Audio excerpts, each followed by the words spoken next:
Hello mga kayumam and welcome back to another vlog! For today's video, pag-uusapan natin ang 10 weird things as a Filipino migrant here in Australia. Kumbaga yung culture nila, what shocks us during the time na we came here. Weird things na ibang-iba sa culture nating mga Filipino. Background lang, we came here in Australia last 2021.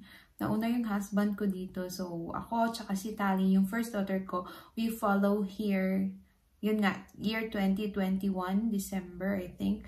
And since dumating kami, so ngayon magto 2 years na kami dito. Napakaraming culture shock yung na-experience namin na iba't ibang things na ginagawa dito or nangyayari dito compared sa Philippines. And ngayon, yung daughter ko, nag-aaral na siya. And I have my second daughter. Dito ko siya pinanganak sa Australia. So kung interesado kang mamuhay dito sa Australia or nagbabala ka, nagre-research ka, ano ba yung dapat mong gawin or ano ba yung dapat mong paghandaan bago ka pumunta dito or sa pagpunta mo dito, please continue to watch this video until the end. Here are the top 10 weird things about living in Australia as a Filipino migrant. Let's go! Top 1 or pinaka-unang culture shock para sa akin at para sa amin, para sa ating mga Pilipino dito, syempre yung tissue. Wala silang bidet sa mga toilet dito and punas-punas lang. But it's okay. Nung una, sobrang feeling yucky. Kasi sa atin, sanay tayo na nagdadala ng tubig at balde at tabo. So, para sa kanila, yucky yun. Pero sa atin, kabaliktaran doon sa culture nila. Kasi para sa kanila, ang tingin nila is hinahawakan natin yung mismong dumi. And sa bagay, nagsasabon naman tayo. Nagsasabon naman natin after natin siyang hawakan. So, nagsasabon din tayo ng kamay.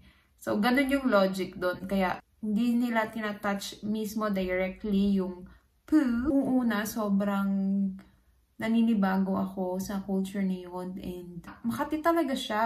Pero, pag tumagal, parang masasanay ka na din. Or pagkatapos mo na lang mag-tissue, tsaka ka pumunta sa shower or kung saan ka man pwedeng maghugas. Okay? O kaya magdala ka ng balde pag sa bahay lang naman. Walang problema doon. Ang top 2 naman ay may trolley everywhere. Yun yung cart sa atin pag pumunta tayo ng supermarket.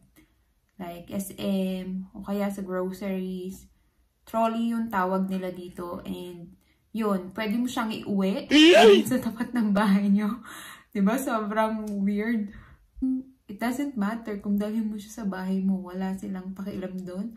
Tapos, usually sila din naman yung nagbabalik papunta doon sa supermarket.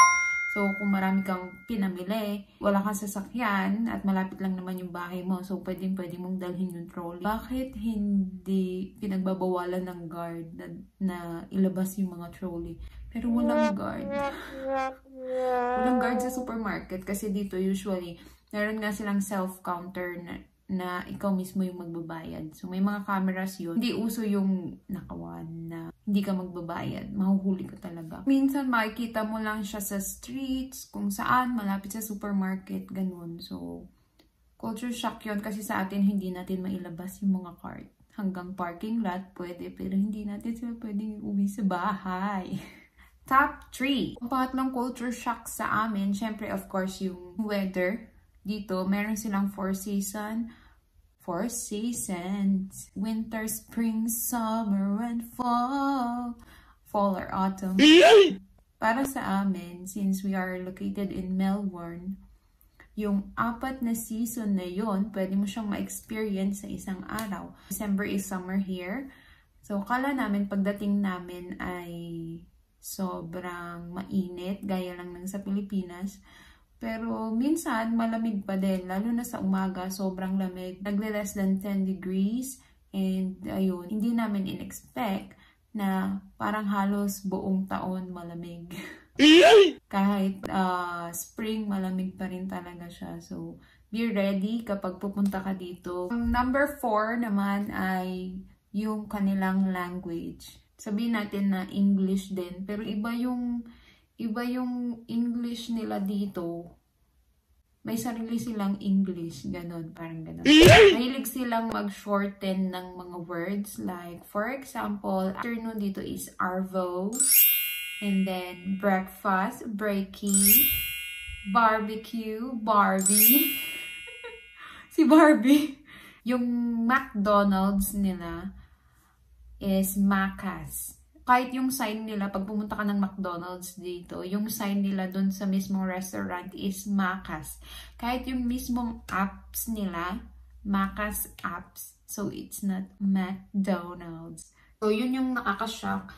Kasi, hindi mo alam yung mga words. So, pag tumagal ka, malalaman mo din. So, kung gusto mong matuto ng marami pang Aussie language, we can do that in another video. Just comment down below kung ano yung mga gusto nyong matutunan. And I will share it with you. Ang 5th natin ay, so isa pang nakaka-culture shock dito sa Australia is yung mga Aussie, hindi sila natatakot sa mga dangerous animals. Like, snakes, crocodiles, shark, spiders.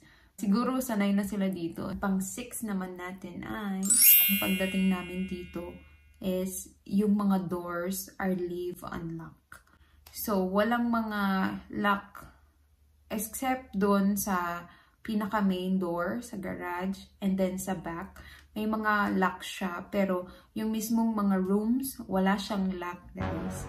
Para sa mga bata, para hindi sila malak sa room nila, tsaka sa mga nagsusuicide ata, parang ganun sa Japan. Tsaka law talaga siya dito na dapat walang lock yung mga bahay. Kasi sa atin, from gate to pinto to bintana, and every kwarto, lahat yun may lock. So, totally different siya dito. Yung ibang mga Aussie, they usually leave their doors open kahit na umalis sila ng bahay. Kunwari, punta silang grocery, yung iba hindi na nila nilock.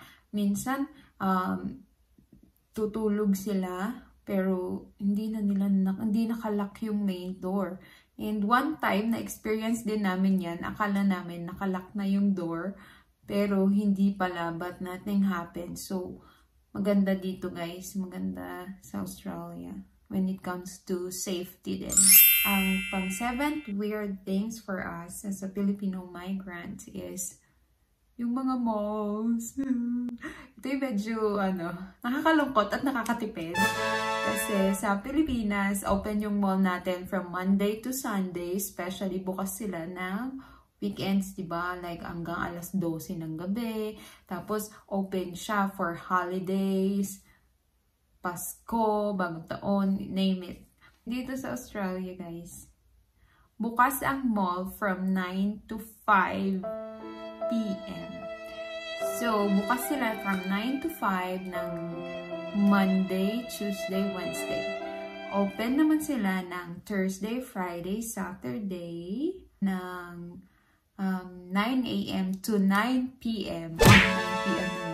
From Thursday, Friday, and Saturday. And Sunday ulit, 9 a.m. to 5:30, mga ganon. The reason kung bakit ganon yung time dates nila is, mahal yung bayad dito sa mga worker kapag past 5 or 6 p.m. na. So, may mga extra charge, ganon.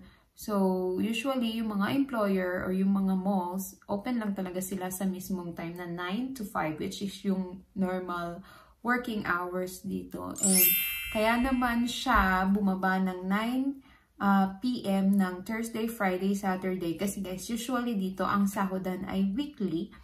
And usually, ang day ng sahod ay Thursday, Friday, and Saturday. Wow! So, maganda dito sa Australia kasi meron siyang work-life balance. So, usually, lumalabas yung mga family ng weekend. So, yun, Thursday, Friday, and Saturday. Speaking of mall, ang 8th weird thing ay yung mga Aussie, usually, they walk barefoot. So, mga nakapaalang sila kahit sa mall or paglalabas ka, makikita mo silang nakapaa. I don't know why. Maybe because Finifill nila yung ground. Ganun. Nakakatuwa na kahit masiraan ka ng sapatos sa daan, magpaa ka, walang problema. Hindi ka nila isipin na ang weird naman nito. Bakit wala siyang tsinelas? Or bakit wala siyang sapatos? Ang ganda ng culture nila na yun. Pero nakakashock lang talaga makakita ng tao sa mall ng nakapaa. Pang-9th naman natin. Pang-9th na ba? Hindi sila nagpapayong kapag sobrang init. So usually, natatawa sila sa mga Pilipino kasi alam nila Pilipino kapag nagpayong ng sobrang init. Ang reason doon is for them, ang payong ay para sa ulan, which is totoo nga naman, di ba?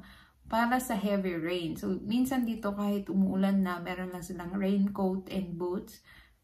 Bihira mo silang makita talaga ng nakapayong, especially yun nga pag maaraw, kasi para daw yun sa ulan at hindi sa araw. Pero tayong mga Pilipino kasi pinangsasangga natin siya sa sikat ng araw. So yun yung explanation doon. And dito kasi sobrang lakas talaga ng hangin, so feeling ko nakaka-bothered kapag nagpayong ka, especially may mga kasama kang kids. Next naman natin is yung everyone can drink water in the tap. Like, yung sa mga parks, may mga designated tap sila or faucet para doon uminom yung mga kids. And umiinom talaga sila doon, guys. Kahit sa mga school, kahit yung anak ko, nung una, sobrang kinakabahan ako and nasashock ako kasi umiinom siya doon sa faucet. Meron pa ang incident, first time noon sa school ni Tali, naubusan siya ng tubig sa water. So, yung ginagamit namin sa kanya is yung distilled water. And then, sinasaling ko dun sa baonan niya ng tubig. And then, one day, kwento niya sa akin na, Mami, yung teacher ko, sinalinan yung tubigan ko from that tap or the faucet nga dun sa school nila. Tapos sabi ko, hi, ininom mo. Tapos sabi niya, oo. And then, I learned, guys, eto ha, na isa sa pinakamalinis na tubig is sa Victoria. Wow! And yung tubig nila dito from the faucet is actually good for the kids' take dahil hinaluan nila ito ng fluoride. So, simula no, natuto kami na uminom sa faucet, sa tap, and nothing happens. Ayun, nakatipid pa, di ba? Ayun na ang ating top 10. I hope you like this video. If you have comment and suggestions, please comment down below. Don't forget to like, comment, and subscribe. Click mo na din yung notification bell para updated ka sa mga videos ko. Don't forget that you are special. And it's okay if you're just being you, being mom, and being human. That's it. Bye-bye!